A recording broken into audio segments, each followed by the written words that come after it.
بسم اللہ الرحمن الرحیم۔ شاہ صاحب رحمۃ اللہ علیہ نے حجت اللہ البالغہ میں جو باب ہم دیکھ رہے ہیں، نباتات کی بحث شروع کی اور پھر حیوانات کی بات کی، اور آج انسانوں کے متعلق کچھ بات انہوں نے جو کی ہے وہ پیش نظر ہے۔ یہ جو انہوں نے بتایا کہ نباتات، جڑی بوٹیاں، ان میں اثرات ہوتے ہیں، تو یہ اثرات ظاہر ہے کہ کوئی انسان اس کا انکار نہیں کر سکتا۔ جڑی بوٹیاں ہیں اور اس سے پیدا ہونے والی سبزیاں ہیں، پھل ہیں، یہ سب چیزیں ایسی ہیں جن کے اثرات انسانی صحت پر مرتب ہوتے ہیں۔ مثلا کوئی پھل ایسا ہے جس میں مٹھاس زیادہ ہے تو ڈاکٹر منع کرتے ہیں کہ شوگر والا مریض انہیں نہ کھائے، اور کبھی انسانی جسم میں پانی کی کمی ہو جائے تو ڈاکٹر یہ کہتے ہیں کہ آپ ایسے پھل بھی استعمال کر سکتے ہیں جس میں رس ہوتا ہے، جیسے مالٹے اور سنترے۔ اسی طرح شاہ صاحب رحمۃ اللہ علیہ نے اس میں ایک بات ارشاد فرمائی تھی کہ نباتات کے علاوہ جتنی چیزیں زمین سے نکلتی ہیں، ان پتھروں میں بھی اثرات ہوتے ہیں۔ اور سفر سے پہلے خیال تھا کہ اس مقام کو بیان کیا جاتا، مگر متعلقہ چیزیں دیکھنے کا موقع نہیں ہوا تھا۔ یہ جو ان کا جملہ یہاں آیا ہے کہ یاقوت اگر استعمال کیا جائے تو اس کی تاثیر یہ ہے کہ انسان بہادر ہو جاتا ہے۔ اب یہ جو یاقوت کی تاثیر ہے بہادر ہونے میں، یہ اس لیے ہمارے دور میں اس بات کو لوگ نہیں سمجھ پاتے کہ علم جو مجموعی اعتبار سے تھا اب نہیں رہا۔ وگرنہ پرانے وقتوں میں جو آدمی درس نظامی پڑھتا تھا اس کے ساتھ ساتھ اسے طب بھی پڑھاتے تھے۔ جب طب پڑھاتے تھے تو خواص پر بحث ہوتی تھی کہ کس چیز کی کیا خصوصیت ہے، کس جڑی بوٹی کی کیا خصوصیت ہے، سونے کی کیا خصوصیت ہے، چاندی کی کیا خصوصیت ہے، موتی اس کو کس طرح پیس کے اس سے دوائیاں بنائی جاتی ہیں اور اس کی دوا کس کام آتی ہے۔ کون سا پتھر ایسا ہے جسے بادشاہ کئی مرتبہ جنگوں میں اپنے ساتھ رکھتے تھے کہ وہ پتھر کی ایسی قسم تھی کہ اسے نگل لینے سے انسان مر جاتا تھا، اور جب اسے خطرہ ہوتا تھا کہ اپنے دشمن کی گرفت میں آ جاؤں گا اور یہ مجھے ذلیل کر سکتے ہیں، تو اس ذلت کی موت سے بچنے کے لیے وہ پتھر نگل لیتا تھا، مر جاتا تھا۔ لیکن جتنے یہ علوم کم ہوتے گئے، اور خاص طور پہ حکمت کا علم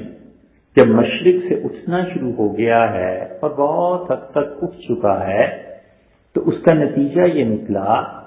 کہ لوگوں نے ان پتھروں کی اور ان دھاتوں کی تاثیر سے ہی انکار کر دیا، اور انہوں نے نہیں جانا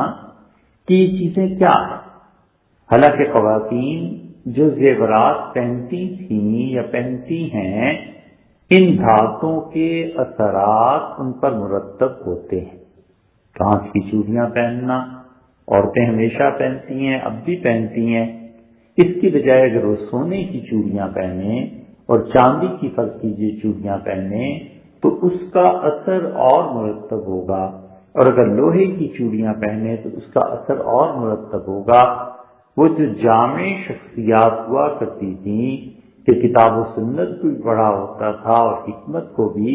تو وہ بتا دیتی تھیں کہ یہ چیز کتاب و سنت کے موافق ہے اور یہ چیز کتاب و سنت کے موافق نہیں ہے، شریعت اس کی اجازت دیتی ہے یا نہیں دیتی۔ اور پھر اس کے بعد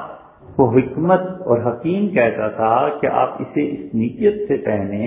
کہ یہ چیز آپ کے لیے علاج کے طور پر ہے، تو علاج کے طور پر پہننا وہ اس کو فقہا جائز بھی قرار دیتے تھے، اور لوگ ان چیزوں کا استعمال کیا کرتے تھے۔ تو جب وہ علم اٹھا تو اپنے خواص سمیت اٹھ گیا۔ نتیجہ یہ کہ لوگوں نے اس بات کو سرے سے جاننے ماننے سے ہی انکار کر دیا کہ پتھروں کے اور دھاتوں کے خواص بھی انسانوں پر اثر کرتے ہیں۔ چنانچہ آپ دیکھیں کہ کسی زمانے میں لوگ ورق لگایا کرتے تھے، سونے کے ورق تھے، چاندی کے ورق تھے۔ اب سونا اور چاندی دھات ہی تو ہے، وہ ورق اس لیے نہیں لگاتے تھے کہ کوئی خوبصورتی تھی۔ آپ کسی سے جا کے پوچھیں، شاید کوئی بتا سکے۔ وہ ورق جو تھے انسانوں کی تقویت کے لیے استعمال ہوتے تھے کہ سونے کا ورق ہے اور اس کے یہ فوائد ہیں، اور چاندی کا ورق ہے تو اس کے یہ فوائد ہیں۔ اسی طرح عورتوں کی جو زیورات تھے، جو دھاتیں تھیں، ان میں سے کچھ ایسی تھیں جو مستقل لگا دی جاتی ہیں، جیسے عورتیں زیورات پہنتی ہیں، تو کچھ دھاتیں ایسی ہیں جو مستقل ان کے جسم پہ رہتی ہیں، کچھ ایسی ہیں جنہیں پرو دیا جاتا ہے، جیسے ناک میں، جیسے کان میں لونگ ڈال دیتے ہیں، نس ہوتی ہے وہ ڈالنی ہوتی ہے۔ تو اس میں بھی پھر آگے ایک تقسیم اور ہو جاتی تھی کہ پتھر لوگ جو استعمال کرتے تھے ان پتھروں کے اپنے خواص تھے، اور عقلاً اگر اسے سمجھنا چاہے کوئی آدمی، بہت معمولی سی بات ہے، فوراً آدمی کی سمجھ میں آتی ہے، عقل میں آتی ہے۔ آپ دیکھیے کتنی چیزیں ایسی ہیں، ڈاکٹرز کہتے ہیں کہ ان کی آپ مالش کریں، اور مالش کرتا ہے آدمی، اور مالش کرتے ہی وہ دوا جب مسام کے ضلع کے اندر پہنچتی ہے طبیعت بگڑنے لگتی ہے یا بننے لگتی ہے۔ کتنی چیزیں ایسی ہیں کہ بچہ کوئی چیز، وہ دوائی، وہ آئنٹمنٹ، وہ جو آئنٹمنٹ ہے اسے اگر مل لے گا تو عین ممکن ہے کہ آبلہ پڑ جائے، عین ممکن ہے کہ جگہ سرخ ہو جائے، بہت مرتبہ ایسے ہوتا ہے۔ اور ڈاکٹر کو کہا جاتا ہے کہ جناب یہ کریم تھی، اس نے مل لی، ڈاکٹر خود دیتے ہیں کریم، کہتے ہیں جی یہ آپ مل لیں اور یہ آپ کی باڈی ابزارب کر لے گی، اور نتیجہ اس کا یہ کہ آپ کی یہ چیز ٹھیک ہو جائے گی۔ بس بالکل اسی طرح یہ جو پتھر ہوتے ہیں انسانی جسم سے جب لگتے ہیں تو ان کے اثرات ہیں جو ابزارب کرتی ہے انسان کی باڈی، اور اس کے ذریعے اس انسان پر پھر وہ اثرات مرتب ہونا شروع ہو جاتے ہیں۔ شاہ ولی اللہ رحمۃ اللہ علیہ چونکہ خود بہت جامع انسان تھے، طب انہوں نے پڑھی تھی، فلسفہ انہوں نے پڑھا تھا، کتاب و سنت میں تو خیر ان کی امامت اپنے دور میں بھی رہی، اور اب تک بھی لوگ ان کی تصنیفات اور ان کی چیزوں کو پڑھتے پڑھاتے ہیں۔ اس لیے شاہ صاحب رحمۃ اللہ علیہ کا یہ جو جملہ ہے تو انہوں نے لکھے، انہوں نے کہا کہ خواص میں ایسی چیز آ جاتی ہے کہ جو دوسری جگہ نہیں پائی جاتی۔ مثلاً آپ دیکھیں کہ کوئی آدمی اگر یاقوت اپنے پاس رکھے گا تو یاقوت سے اس میں بہادری کی استعداد پیدا ہو جائے گی، اور حلیلہ اگر اس انسان کے پاس ہوگا تو اس کا پیٹ نرم رہے گا۔ یہ دونوں خواص انہوں نے ایسے لکھے جس کا خالصتاً تعلق طب سے بنتا ہے اور کسی علم سے نہیں۔ اور اگر طب کو ابتدائی طور پہ بھی نہ پڑھا ہوا ہو تو نقصان یہ ہو جاتا ہے کہ وہ اس چیز کو سمجھ نہیں سکتا۔ آدمی جب نہیں سمجھ سکے گا تو لامحالہ وہ اسے علم نجوم کی طرف لے جائے گا کہ علم نجوم میں یہ چیزیں ہیں، حالانکہ اصل میں طب ہے، اور نجوم کے علم میں وہاں سے یہ چیزیں آئی ہیں کہ انہوں نے دیکھا اگر کسی انسان کا ستارہ شمس ہے، سورج ہے، تو سورج کے ساتھ کس زیور، کس دھات کو مناسبت ہے۔ انہوں نے کہا اچھا اس کے ساتھ، سورج کے ساتھ سونے کو مناسبت ہے، تو اس انسان کو کہا جائے کہ سونا پہن لے. انہوں نے کہا اس انسان کا ستارہ قمر ہے، لہذا چاند کو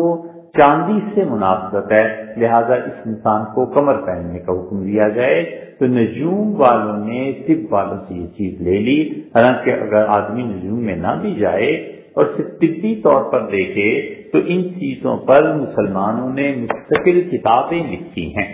مثلاً یہ آپ کے سامنے کتاب ہے نخب الذخائر فی احوال الجواہر. یہ تالیف ہے محمد بن ابراہیم بن سعید الانصاری سنجاری. ابن اقفانی رحمت اللہ علیہ ہیں اور 749 ہجری میں ان کا انتقال ہوا ہے. اور یہ نسخہ جو ہمارے پاس ہے یہ نسخہ بہت قدیم ہے، اور مصر میں جو بڑے بڑے حکمران تھے ان کے خزانوں میں تھا، اور پھر یہ نسخہ وہاں سے بغداد آیا اور پھر آہستہ آہستہ اس پہ ریسرچ کی گئی اور اس کی تحقیق ہوئی. 1939 میں یہ نسخہ چھپا. اب انہوں نے اس نسخے میں ان پتھروں کے خواص بیان کیے. مثلا یشب ایک پتھر ہے، تو وہ کہتے ہیں کہ یشب جو ہے یہ کہاں ہوتا ہے، کہاں پایا جاتا ہے. اس کے متعلق کہتے ہیں کہ اسے یشم بھی کہتے ہیں. یہ ایک مثال آپ سے کر رہے ہیں. یشب اور یشم یہ کہتے ہیں کہ دونوں طرح استعمال ہوتا ہے، اور ترکی کے جو حصے ہیں ان میں پایا جاتا ہے. پتن کا جو علاقہ ہے اس میں آپ کو پتھر مل جائے گا. پھر انہوں نے اس کے رنگوں پر بات کی ہے، اور وہ کہتے ہیں کہ سفید رنگ کا بھی ہوتا ہے اور اسی طرح پیلے رنگ کا بھی ہوتا ہے، اور اسی طرح وہ افضل بھی ہوتا ہے، یعنی بہتر ہوتا ہے. اور کہاں سے کس کس وادی سے، کاش ایک وادی ہے وہاں سے کیا جاتا ہے. پھر اس سے کیا چیزیں اور نکلتی ہیں، پھر اس کے اثرات کیا مرتب ہوتے ہیں. وہ کہتے ہیں کہ چین اور ترک کے لوگ اسے استعمال کرتے ہیں، اور ان کا تجربہ یہ ہے کہ انسان کو اگر کھانسی لگ جائے تو یہ پتھر کا استعمال اس انسان کی کھانسی کو روک دیتا ہے. اور اسی طرح اگر اس پتھر کو میوے پر باندھ دیا جائے تو آہستہ آہستہ پیٹ کی آنتوں سے تکلیف کو دور کر دیتا ہے. کہ اسی طرح انہوں نے بہت سے پتھروں کا یہاں ذکر کیا ہے. زہرہ کا پتھر کا ذکر کیا ہے، عتیق کا ذکر کیا ہے، لال کا ذکر کیا ہے، اور اسی طرح لاجورد ہے، لاجوردی جو ہے اس کا ذکر کیا ہے. تو یہ ساری کتابیں جو مسلمانوں نے لکھی ہیں، ایسے نہیں ہو سکتا کہ کتاب و سنت کے خلاف ہوتی چیزیں اور یہ لوگ لکھتے چلے جاتے. وہ اپنے دین کی بھی حفاظت کرنے والے تھے. اس سے ایک مضمون یا آپ اس میں کچھ پتھروں کے خواص پڑھنا چاہیں اگر تو یہ لکھا گیا ہے تھا. اس کا خلاصہ تھوڑا سا یہ ہے کہ بچوں کو جب بیماری ہو جاتی ہے اور مرگی کے دورے پڑنے لگتے ہیں تو پرانے زمانے میں حکیم کہتے تھے کہ ایک چیز ملتی ہے عود کا تو نام آپ نے سنا ہوگا، عود سلیم. اس کا قلعہ ایک خاص طرح سے بنا کے گردن میں اگر لٹکا دیا جائے تو بچے سے مرگی کے دورے ختم ہو جاتے ہیں، وہ آہستہ آہستہ رکتے چلے جاتے ہیں. یہ ارکان کا مرض ہے. ارکان کے مرض کے لیے وہ کہتے ہیں کہ بس کھپرا یہ بھی ایک چیز ہے، اس کی جڑ لے کے اس کا ہار بنا کر اگر مریض گلے میں ڈال دیا جائے تو ارکان کی وجہ سے چہرے میں جو زردی آ جاتی ہے یہ زردی اس چیز کو دور کر دیتی ہے. اب یہ سیدھی سادی عقل میں آنے والی باتیں ہیں. وہ بالکل ایسی ہے جیسے نباتات کو آپ لیں، باریک ذرے بنا دیں، صفوف اس کا بنا دیں، اس صفوف کو آپ اس کی جلد پہ لگا دیں تو یہ خارج کا استعمال ہے. اور خارجی استعمال میں اسی لیے اسپرٹ لگائی جاتی ہے، ٹنکچر لگاتے ہیں، الکوہل وغیرہ اس میں شامل ہوتی ہے. تو یہ ٹنکچر کے طور پہ استعمال ہوتے ہیں. اور اسی طرح ان میں سے کچھ چیزیں ایسی ہیں جو جلدی ہو جاتی ہیں، کچھ چیزیں ایسی ہوتی ہیں جو دیر سے اپنے اثرات مرتب کرتی ہیں. اور جس طرح عورتیں ہیں، اب خواتین کو جو پرانے لوگ تھے وہ کہتے تھے کہ تم اس طرح کرو کہ گلو بند جو ہے یہ سونے کا باندھے رکھو. اب گلو بند سونے کا جو ہے وہ ضعف کے زائل کرنے میں حکماں نے لکھا ہے مدد دیتا ہے. وہ کہتے ہیں کہ اگر کوئی عورت سونے کا یہ گلو بند ہمیشہ باندھ کے رکھے اور وہ اس کی گردن میں ایسے پڑا رہے کہ جہاں پر رگیں ہیں، یہ جہاں پر محسوس ہوتی ہے نبض، یہ بار بار ٹکراتی رہے اس سے، تو اس کے جسم میں جو ذوق ہے وہ دور ہو جائے گا اور یہ سونا یہ اس کے اثرات اور ذرات مرتب ہوں گے۔ اسی لیے اگر آپ دیکھیں تو عطر لگانے کا جو صحیح طریقہ ہے، جو صحیح معنی میں لوگ جانتے ہیں، جن کو عطر کا اور چیزوں کا شوق ہوتا ہے، آپ کبھی ان سے عطر کا کہیں تو وہ ہمیشہ عطر کو یہاں پر لگائیں،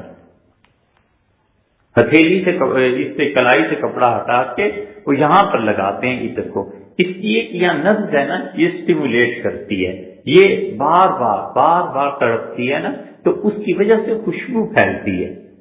وہ کہتے ہیں یہاں لگاؤ، ورنہ لوگ ایسے ہی ہاتھ آگے کر دیتے ہیں، یہ ہاتھ اس لیے آگے کر دیتے ہیں کہ یہ خوشبو ظاہر میں ہے، لوگوں کو آنا شروع ہو جاتی ہے، کیونکہ ہاتھ کی اندر کی طرف ہتھیلی یہ کھانے میں بھی استعمال ہو سکتی ہے، پینے میں بھی استعمال ہو سکتی ہے۔ ایک آدمی نے عطر لگایا اور ہتھیلیوں پہ مل لیا بغیر ہاتھ دھوئے، اگر وہ کھانا کھائے گا تو ممکن ہے کبھی کہ اس کا مزاج نازک ہو اور اس کی اسمیل اتنی تیز ہو کہ کھانے کی وجہ سے کیش شروع ہو جائے، کہ ہو بھی جاتا ہے کبھی کبھی۔ تو اس لیے عطر جہاں لگایا کرتے ہیں پچھلی طرف کو ہاتھ کی ہتھیلی کی بجائے پشت پہ، تاکہ وہ پھیلے، لیکن اس کا اصل عطر کے لگانے کا طریقہ یہ ہے کہ جسم کے ایسے حصے پہ لگایا جائے جہاں پر اسٹیمولیشن ہو، جہاں پر پھڑکنا ہو۔ جب وہ رگ پھڑکتی ہے تو اس سے آہستہ آہستہ وہ عطر گویا کے پھیلنا شروع ہو جاتا ہے۔ اسی لیے یہ کہتے ہیں کہ یہ جو عورتیں ہیں قدرتی طور پر ضعیف ہوتی ہیں، کمزور دل کی ہوتی ہیں، تو اگر وہ سونے کا گلو بند باندھے رکھے تو وہ آہستہ آہستہ سونے کے ساتھ جب ٹکراتی رہتی ہے گلے کی یہ رگیں، تو اس کے دل میں قوت آتی رہتی ہے۔ یہ زیورات کا استعمال عورتوں کے لیے ایسے ہی نہیں تھا، بلکہ جب تک یہ جدید سائنس کی تحقیقات، جس کو بڑا فخر سے لوگ کہتے ہیں، جب یہ نہیں تھی تو پچھلے زمانے میں بھی لوگوں نے تحقیقات کی اور انہوں نے کئی ہزار سال کی تحقیقات کے نچوڑ نکال کے رکھے کہ یہ چیز ہے۔ اسی طرح سونے اور چاندی کی سلائیاں استعمال کرنے کو وہ کہتے تھے کہ سونے کی سلائی استعمال کی جائے، چاندی کی سلائی استعمال کی جائے، کہتے تھے اچھے سے اچھا سرما وہ کام نہیں کرتا جو چاندی یا سونے کی سلائی کام کرتی ہے، کہ بالکل بغیر کسی بات کے اس سلائی کو لے کے آنکھوں میں پھیر لیا جائے، سونے سے پہلے رات کو یا صبح آنکھوں میں پھیر لیا جائے، تو وہ سونے اور چاندی کے جو ذرات ہیں یہ بینائی کو برقرار رکھتے ہیں۔ جو کہتے تھے کسی صدمے کی ضرورت نہیں، حکیم لوگ ایسے کرتے ہیں، اور حکیم ایسے بھی تھے جن کی عمریں 80 90 سال ہو گئی، اور اس کی وجہ سے انہیں کبھی شکایت پیش نہیں آئی کہ آنکھوں سے میں نظر کمزور ہو گئی ہے۔ بچوں کو دست کی شکایت ہو جاتی ہے، حکیم دوائیاں بھی دیتے ہیں، اور پچھلے زمانوں میں اب ان کتابوں میں یہ لکھا ہے کہ وہ کہتے تھے کہ لوہے کا تار بچے کے گلے میں ڈال دو، اس کا اثر پڑے گا اور پیٹ ٹھیک ہونا شروع ہو جائے گا۔ اسی لیے کشتہ فولاد بھی دیتے تھے کہ کشتہ فولاد کو کھلانا یا لوہے کا تار ڈال دینا، یہ سب طاقت اس کے پہننے سے ہو جاتی ہے کہ آدمی بچہ جب ایسی طاقت اس کو حاصل ہوتی ہے تو شکایات اور تکالیف رفع ہو جاتی ہیں۔ اسی لیے جو بچے آپ نے بعض دیکھے ہوں گے کہ وہ دانتوں کو کاٹتے ہیں، دانتوں کو بجاتے ہیں، کاٹتے بھی نہیں بجاتے ہیں، اور کٹکٹانے کی جو شکایت ہوتی ہے تو کہتے ہیں کہ ایسے بچے کے بازو پر لوہے کا ایک کوئی تار باندھ دیا جائے، بس اس سے یہ شکایت دور ہو جائے گی۔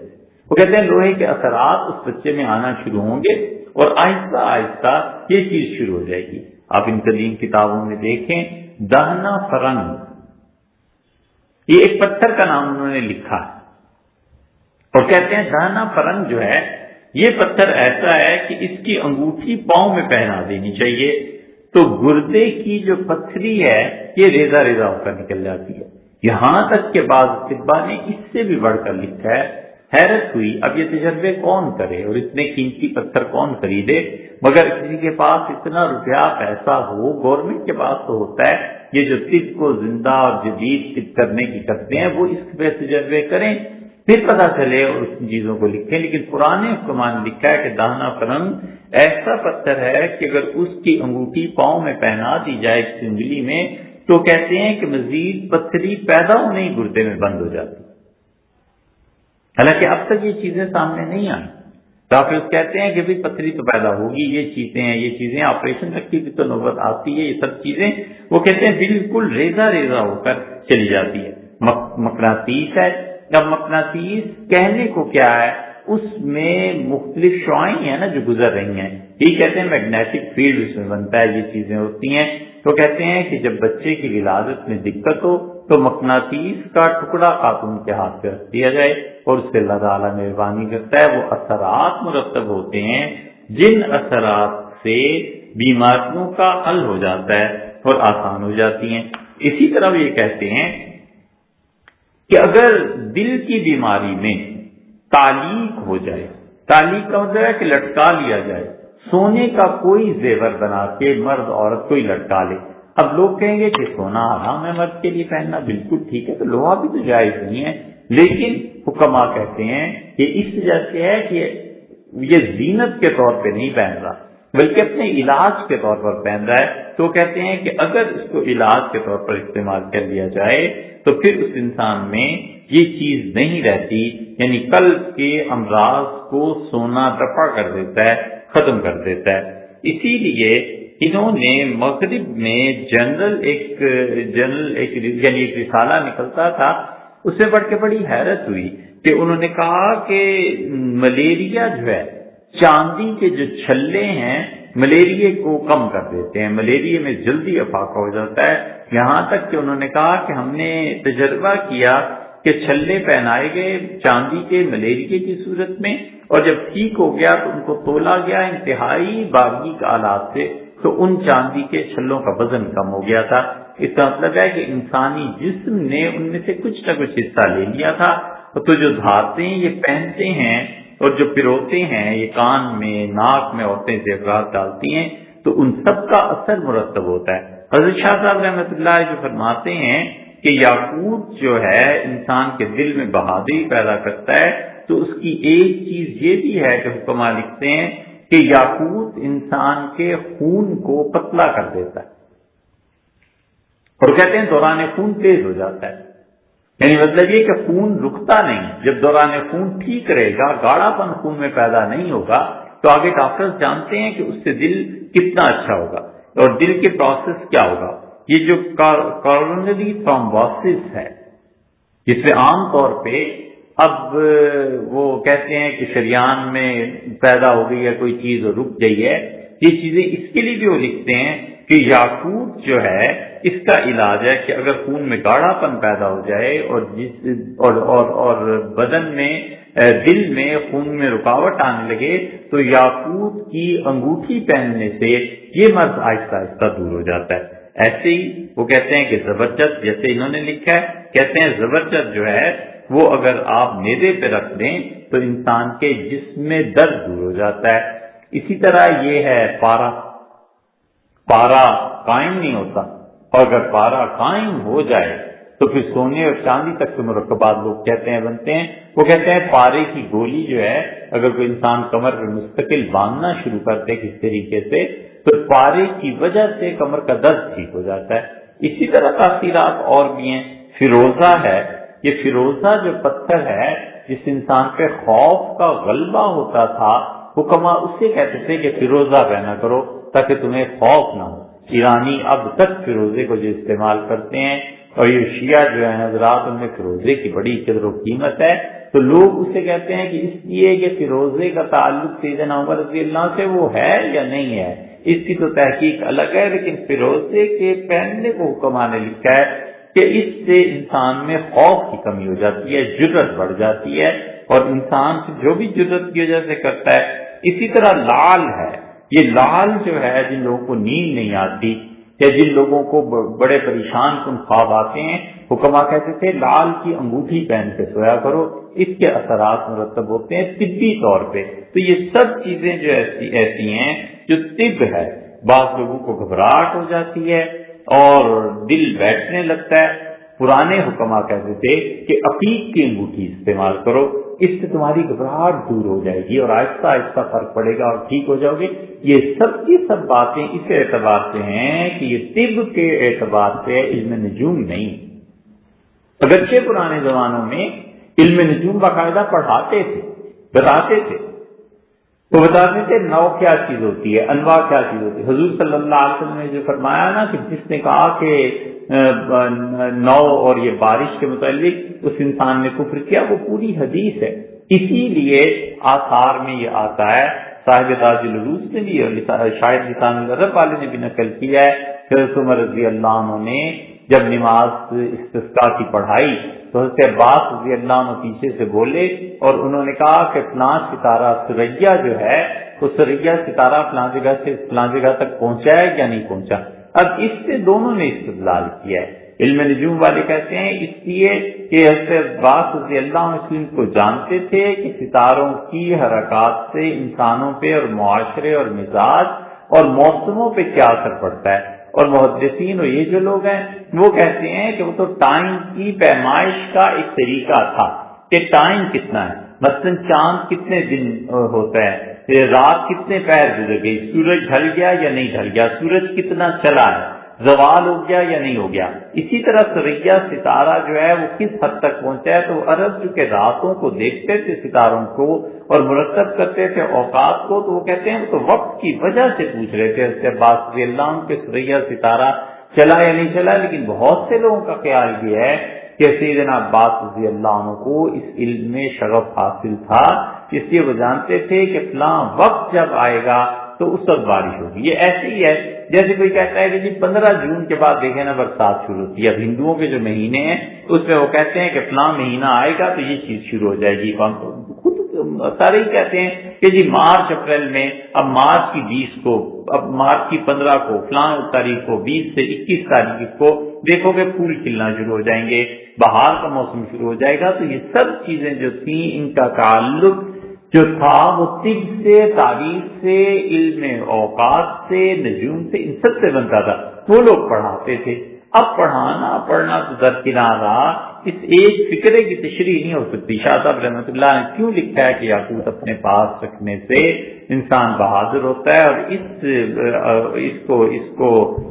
حلیلہ جو ہے اس کو رکھنے سے پیٹ نرم ہو جاتا ہے۔ اب جب تک یہ پیچھے پورا پڑھا ہوا نہ ہو، شاہ صاحب رحمۃ اللہ علیہ کے اس فکرے کو آدمی جا کر جوڑ دے گا علم نجوم سے اور وہ غلطی کرے گا۔ تو شاہ صاحب رحمۃ اللہ علیہ نے اس لیے یہ جو لکھا ہے کہ انہوں نے لکھا ہے کہ انسان پر یہ اثرات کیسے مرتب ہوتے ہیں۔ پھر وہ کہتے ہیں کہ جب تم نے جانوروں کو بھی پڑھ لیا اور تم نے درختوں کو، نباتات کو بھی پڑھ لیا ہے، تو اب دیکھو انسانوں کے احوال کیا ہیں، اور اب انہوں نے انسانوں کے حالات کی بات شروع کی ہے۔ انشاءاللہ یہ بات